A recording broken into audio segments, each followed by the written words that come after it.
All right, it's 9 a.m. right on the nose here this Tuesday morning, July 6, 2021. Still haven't been to bed yet.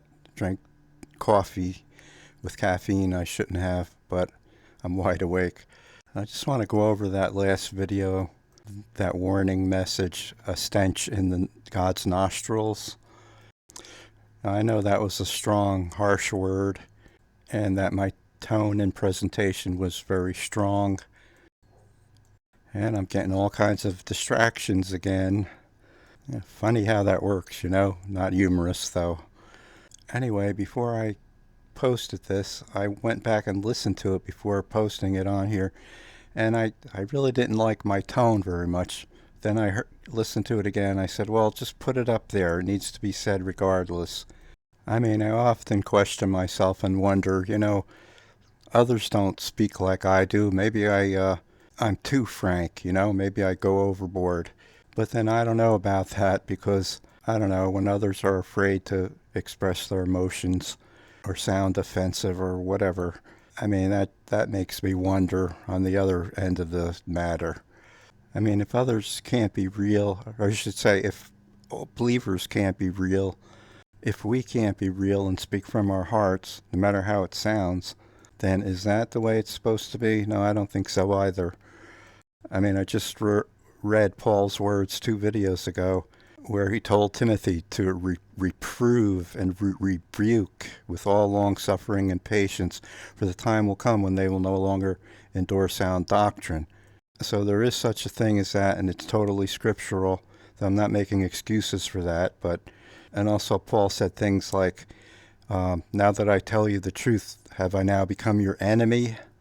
I'm sorry if I'm talking too loud, but like I said, I'm very wide awake. I have more energy right now. I should be asleep, but I'm not. So I feel like I need to address all of this. I really do. Am I not taking into consideration people's maturity level, their length of time they've been saved, all those kind of issues? And I do. Absolutely. I understand all of that. But I don't think that's the heart of the matter of what's actually taking place here whatsoever.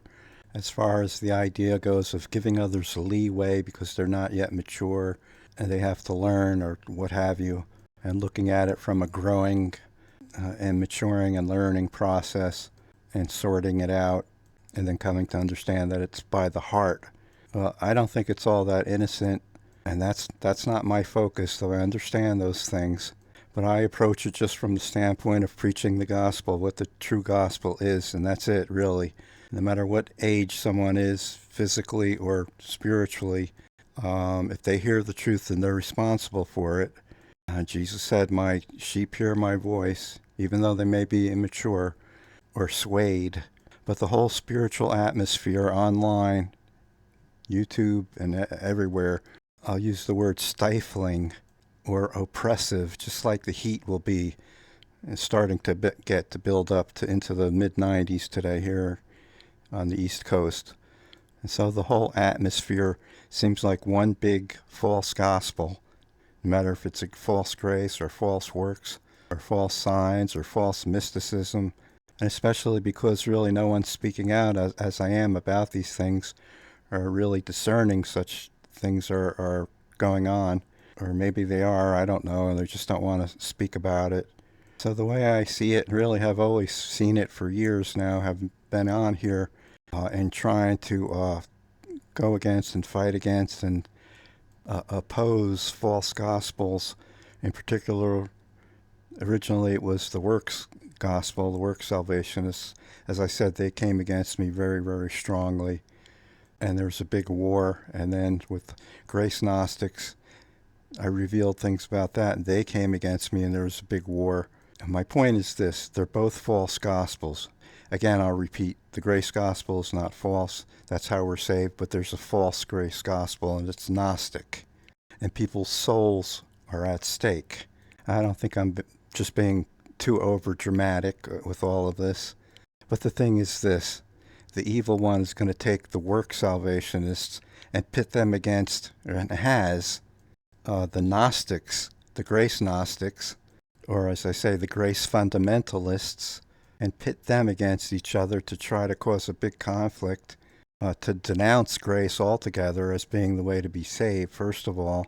But then when someone like me comes along and exposes this, what happens is both barrels are turned towards me from both groups. I'm not just saying me, but there's not many out there who are speaking out like I am and revealing these things. So the true grace gospel therefore gets ganged up upon by both groups. Anyway, that's how I've seen it all along.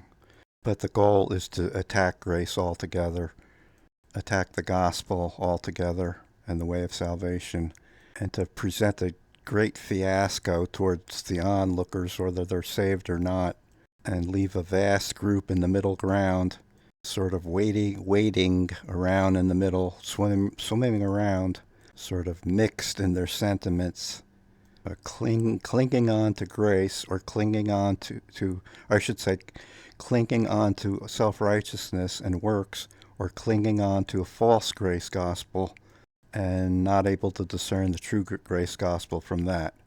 And then pretty much just remaining silent, no longer even coming here to listen to what I have to say, which I've said I've now labeled the B Gnostic group, or the subgroup, or group 2, who've been just going along with the ride of this Gnosticism without seeing much at all wrong, still on a mental head level. So, I mean, it's not winning me any friends, that's for sure. I'm not here to make friends. I'm not here to insult others either, or to just be controversial.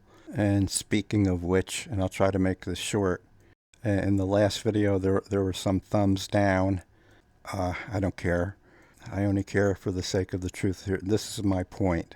If Jesus himself came on YouTube and had a channel and said the same things I did, he would have been gotten thumbs down from them likewise.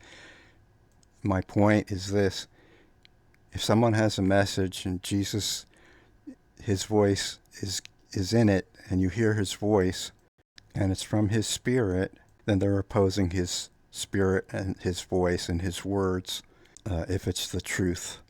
And in a lesser degree, it's the same spirit of those back when Jesus in his ministry wanted to stone him for telling the truth, and the Pharisees wanted to kill him and plotted against him, and all the crowds chanted, "Release Barabbas, the criminal, and crucify Jesus," yelling, "Crucify him, crucify him." So that's the same type of Antichrist spirit. That sounds very dramatic and overdone, but I don't think so, because others hate and venom of the truth. When it gets exposed, they don't want to accept it. They react, and react violently at times. And I've seen it violently from all groups, all sides, hit me from all angles, even now. Even in the silence and lack of response or comments, as the saying goes, silence speaks louder than words. So that's the lot that I have here online. I don't expect really any at all, really, to accept some, very few to accept what I say anymore. It's just always been that way, I've learned. Actually, it really puzzles and amazes me, and I don't mean to sound arrogant if that's the way you think it sounds, but I have two choices: continue to speak the truth or stop speaking at all and just go with the consensus so that no one is offended. But Jesus offended a lot of people, not on purpose, but for the sake of the truth, and the hardness and stubbornness of their hearts, and their unwillingness to listen to him. And he's the truth. And that was his fate and what he encountered. And he was often very troubled. And we read in Scripture that he was called a man of sorrows and acquainted with grief. So I don't want to be talking about myself here. That's not my purpose. But I'm just sort of tying it all into what's happening and my experience and the reactions that I get or don't get. But it's not just what I get or not. It's what I see as the truth, standing up for the truth. For others to at least acknowledge that it is the truth. But I've sort of given up on that, and that's a good thing for me. Otherwise, I could get very down on things and not want to do any videos anymore. So I just have to look at it that way. Just keep speaking what I feel is the truth, no matter who agrees with it or not, or opposes it, or doesn't affirm it or not.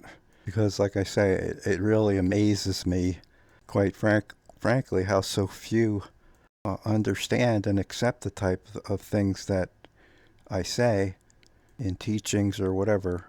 So I'm just going to be satisfied in that no matter what, and just take it as the lot that I experience here. Really, like I said, as Jesus experienced to a great degree, even far greater degree, in his far superior understanding and wisdom and insight and truth that he tried to express to others in tangible ways, particularly parables to the unsaved, which went over their heads of the crowds.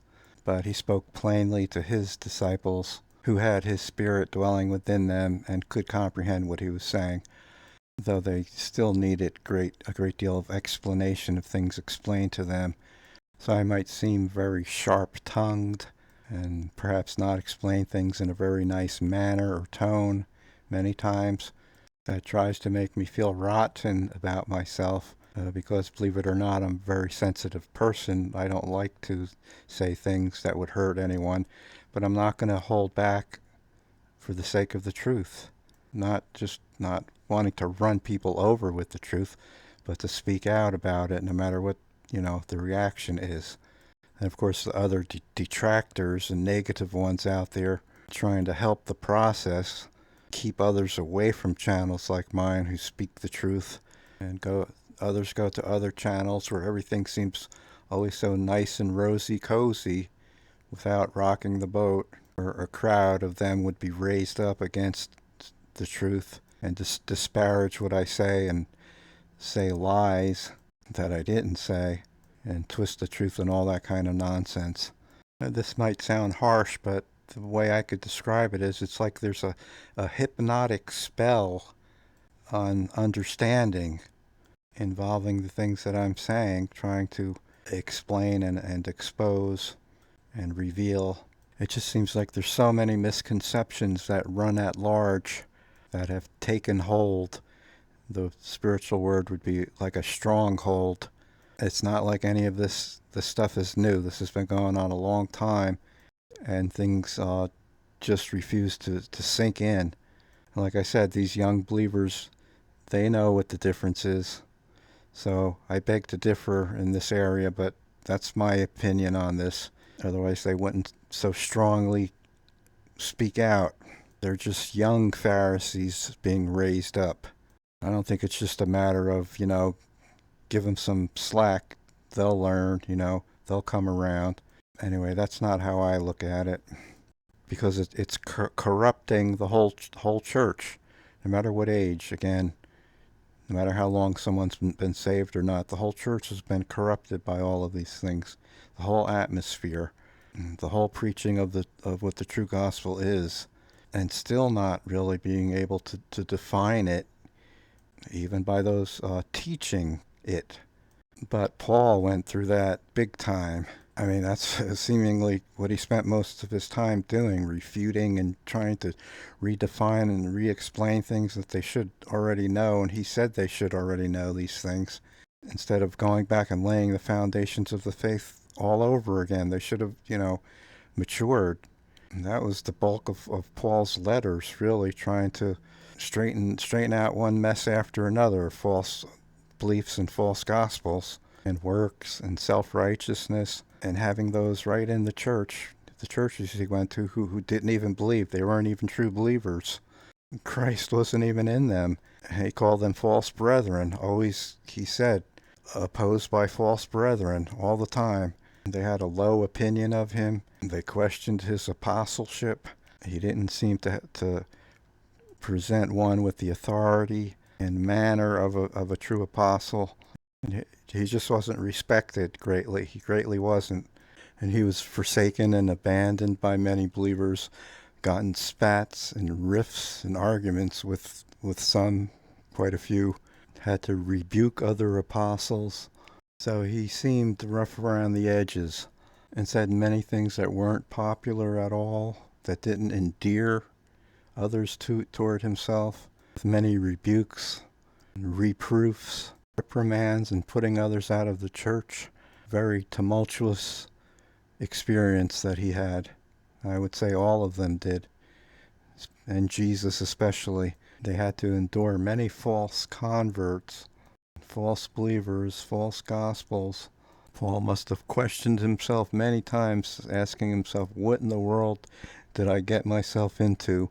But I admire him a great deal, and it disgusts me how they've taken the gospel and turned it into, quote, the gospel of grace by isolating things that Paul said when God's grace always existed. And I'll keep saying this no matter who wants to accept it or not. God's grace was always there from time immemorial, throughout history, now, and it will be through the tribulation and beyond. Others can take that and twist it any way they want to. Doesn't matter to me, except for the sake of the truth. Again, the truth is not just doctrine. The truth is Jesus himself. Those who fail to see and recognize and understand the truth are failing to see and understand and recognize Jesus himself as the source of that truth, and that therein lies the problem. So I guess I better finish this up. Actually, earlier today, I haven't been to sleep yet, let's say the day before, which is the same day and running into one here with me, I was thinking of coming on and doing a very easygoing, uplifting video, like a breath of fresh air. I still might do that, but lo and behold, I ended up doing that last video in the middle of the night here, early in the morning, of the exact opposite kind of tone and nature to it. But I think the silence is more deafening to me than anything else in all of this, and speaks loud and clear more than any words could. So I guess all I could say is, if things are bound to remain on a superficial head level in trying to understand the things of the spirit, then I can't be expected to just go along with that as if nothing is wrong, nothing is deeper than that or necessary other than understanding. I kind of feel like in this video I'm kind of throwing words to the wind, but it's okay. It's just the way it is. Like Paul said, they should have been fed with the meat of the word, but yet they still required milk. So that's what Paul experienced also.